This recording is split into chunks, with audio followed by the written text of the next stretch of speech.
श्री परमात्मने नमः। गीता का सार अध्याय 10 श्लोक 32 अध्यात्म विद्या आदि विभूतियों का कथन। स्वर, शब्द और विचार ये सिर्फ भाषा का हिस्सा नहीं बल्कि ब्रह्मा का भी परिचय है। आज के श्लोक में भगवान श्री कृष्ण बता रहे हैं कि वे हैं अक्षर और द्वंद्वों का स्वामी। आइए इस रहस्य को समझते हैं। जय श्री कृष्ण। स्वागत है आपका गीता का सार जगत का सार में।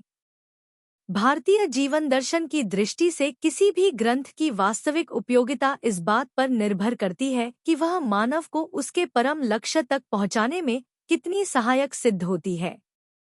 इस कसौटी पर अगर कोई ग्रंथ सर्वाधिक खरा उतरता है तो वह है श्रीमद्भगवद गीता।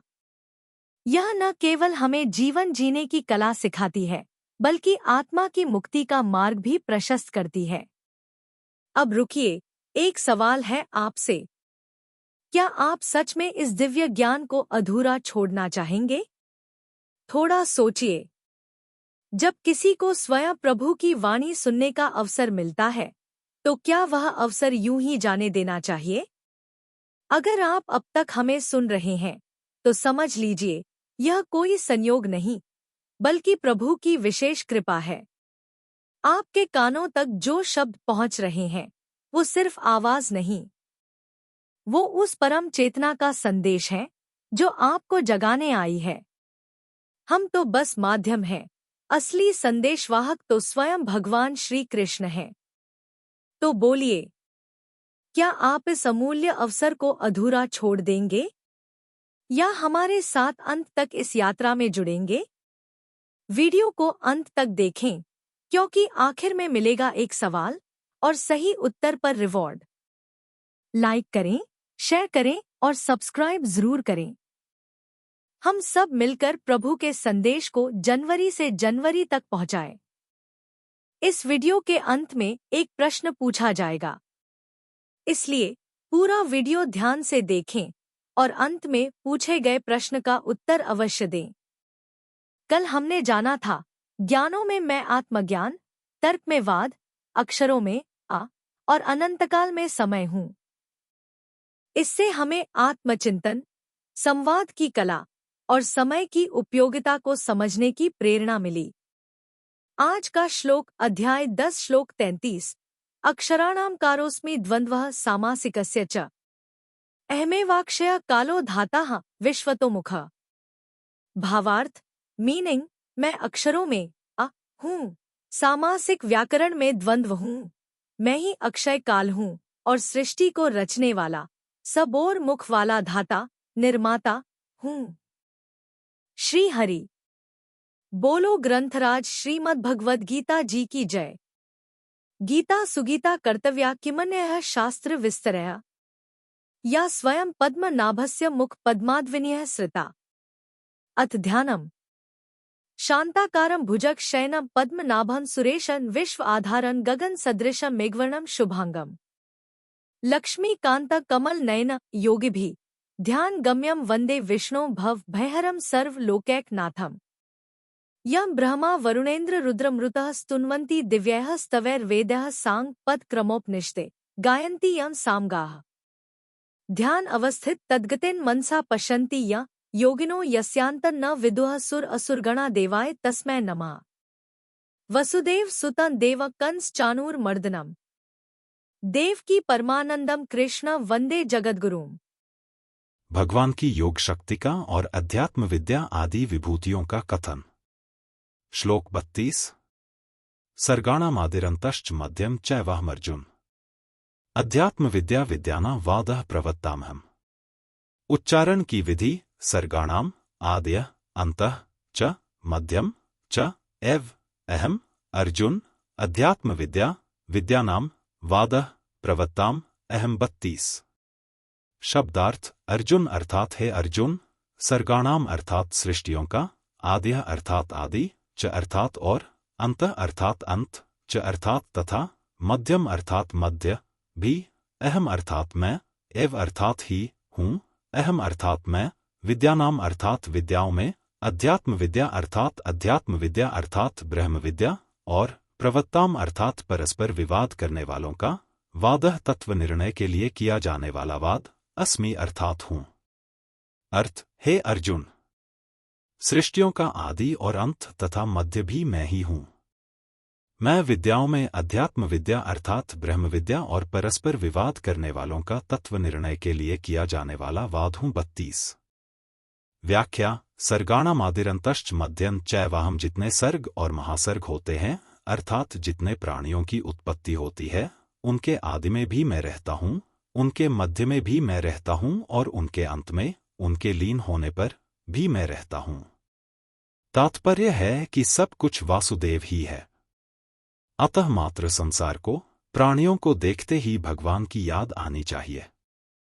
अध्यात्म विद्या, विद्या नाम जिस विद्या से मनुष्य का कल्याण हो जाता है वह अध्यात्म विद्या कहलाती है। अध्यात्म विद्या और राजविद्या, इन दोनों में अंतर है। अध्यात्म विद्या में निर्गुण स्वरूप की मुख्यता है और राजविद्या में सगुण स्वरूप की मुख्यता है। संसार का अभाव करके निर्गुण परमात्मा को जानना अध्यात्म विद्या है। सब देश, काल, वस्तु, व्यक्ति, परिस्थिति, घटना आदि में व्यापक रूप से नित्य निरंतर रहने वाले सगुण परमात्मा को जानना राजविद्या है। दूसरी सांसारिक कितनी ही विद्याएं पढ़ लेने पर भी पढ़ना बाकी ही रहता है, परंतु इस अध्यात्म विद्या के प्राप्त होने पर पढ़ना अर्थात जानना बाकी नहीं रहता। इसलिए भगवान ने इसको अपनी विभूति बताया है। वादः प्रवत्तामहम्, आपस में जो शास्त्रार्थ किया जाता है वह 3 प्रकार का होता है। 1. जल्प, युक्ति प्रयुक्ति से अपने पक्ष का मंडन और दूसरे पक्ष का खंडन करके अपने पक्ष की जीत और दूसरे पक्ष की हार करने की भावना से जो शास्त्रार्थ किया जाता है उसको जल्प कहते हैं। 2. वितंडा, अपना कोई भी पक्ष न रखकर केवल दूसरे पक्ष का खंडन ही खंडन करने के लिए जो शास्त्रार्थ किया जाता है उसको वितंडा कहते हैं। 3. वाद, बिना किसी पक्षपात के केवल तत्व निर्णय के लिए आपस में जो शास्त्रार्थ विचार विनिमय किया जाता है उसको वाद कहते हैं। उपर्युक्त तीनों प्रकार के शास्त्रार्थों में वाद श्रेष्ठ है। इसी वाद को भगवान ने अपनी विभूति बताया है। परिशिष्ट भाव, लौकिक विद्याओं में अध्यात्म विद्या अर्थात आत्मज्ञान श्रेष्ठ है।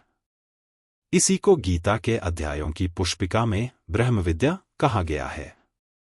अध्यात्म विद्या अर्थात आत्मज्ञान को अपनी विभूति बताने का कारण है कि यह सबसे सरल है, सबसे सुगम है और सबके प्रत्यक्ष अनुभव की बात है। इसको करने में, समझने में और पाने में कोई कठिनता है ही नहीं। इसमें करना, समझना और पाना लागू होता ही नहीं, कारण कि यह नित्य प्राप्त है और जागृत, स्वप्न, सुषुप्ति आदि संपूर्ण अवस्थाओं में सदा ज्यों का त्यों मौजूद है। आत्मज्ञान जितना प्रत्यक्ष है उतना प्रत्यक्ष यह संसार भी नहीं है। तात्पर्य है कि हमारे अनुभव में आत्मज्ञान जितना स्पष्ट आता है उतना स्पष्ट संसार नहीं आता। इस बात को इस प्रकार समझना चाहिए।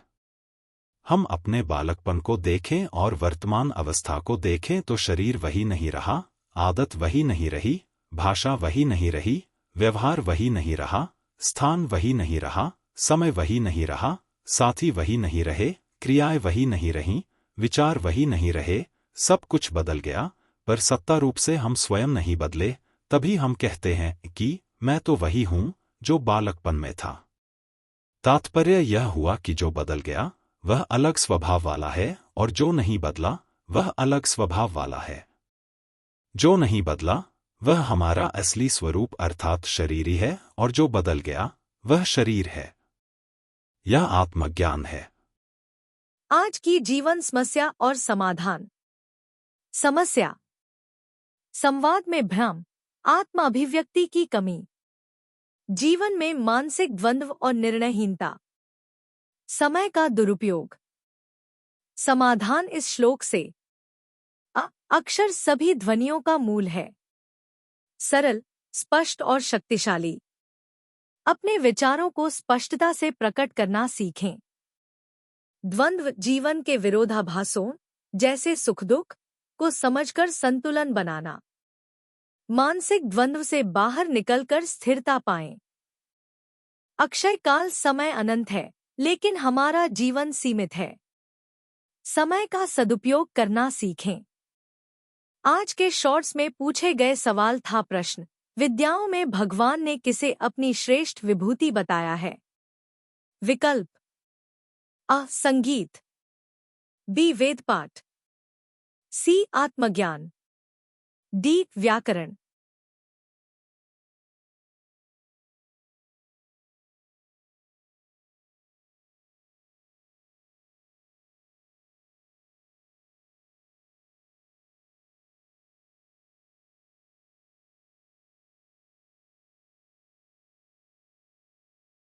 आज के शॉर्ट्स में पूछे गए सवाल का सही उत्तर है। सही उत्तर है सी. आत्मज्ञान, अध्यात्म विद्या। भगवान श्री कृष्ण कहते हैं कि विद्याओं में जो आत्मा को जानने वाली विद्या है वही सबसे श्रेष्ठ है, और वह मैं हूँ। क्योंकि आत्मा का ज्ञान ही परम शांति और मोक्ष की कुंजी है। कल जानिए, मृत्यु में भी मैं ही हूँ। स्त्रियों में कीर्ति, स्मृति, बुद्धि और क्षमा क्यों कहलाते हैं मेरी विभूतियाँ? कल का श्लोक आपकी सोच और दृष्टिकोण दोनों को बदल देगा। अगर आप हमारे ज्ञान से प्रेरित होकर श्रीमद् भगवद गीता का सार और दैनिक जीवन में उपयोग सीखना चाहते हैं, तो नीचे दिए लिंक से पढ़ें ये पुस्तकें। Wooden holy book stand box, Shrimad Bhagavad Gita Hindi टीका के साथ, मोटे अक्षर, speaking Bhagavad Gita in 16 languages, Shrimad Bhagavad Gita Tattvavivechani Hindi टीका पैडछेड़ अन्वाया सहित। हर दिन हम गीता के एक नए श्लोक की गहराई से व्याख्या करते हैं, जिससे आपको आध्यात्मिक और व्यावहारिक जीवन में मार्गदर्शन मिले। कमेंट करें और अपने अनुभव साझा करें। क्या आपने कभी गीता से किसी समस्या का समाधान पाया है? कहते हैं कि अगर आप किसी समस्या से गुजर रहे हैं, तो श्रीमद् भगवद गीता का चमत्कारिक प्रभाव यही है कि प्रभुजी का नाम लेकर कोई भी पृष्ठ खोलें और उसके दाहिने पृष्ठ पर जो पहली पंक्ति होगी वही आपकी समस्या का समाधान होगी। क्या आपने कभी इसे आजमाया है? अगर हाँ, तो हमें बताएं कि आज आपने कौन सा श्लोक पढ़ा और उससे क्या सीखा। कमेंट करें और अपने अनुभव हमारे साथ साझा करें। हो सकता है कि आपका अनुभव किसी और के लिए मार्गदर्शन बन जाए। चैनल को सब्सक्राइब करें और बेल आइकन दबाएं। यदि आप इस दिव्य यात्रा का हिस्सा बनना चाहते हैं, तो तुरंत चैनल को सब्सक्राइब करें और नोटिफिकेशन ऑन करें। आपका समर्थन हमें प्रेरित करता है कि हम गीता के इस अद्भुत ज्ञान को हर घर तक पहुंचा सकें। अगर आज का श्लोक आपके मन को छू गया हो, तो वीडियो लाइक करें, 2 लोगों को शेयर करें और कमेंट में अपना उत्तर जरूर लिखें। हर दिन सीखते रहिए। गीता कहती है, जो अपने मन को जीतता है वह स्वयं भगवान से जुड़ जाता है। जय श्री कृष्ण। मिलते हैं अगले वीडियो में। तब तक के लिए श्री कृष्ण के आशीर्वाद से जीवन में सकारात्मक बदलाव लाएं और गीता ज्ञान को अपनाएं। जय श्री कृष्ण। हर हर गीता, हर घर गीता।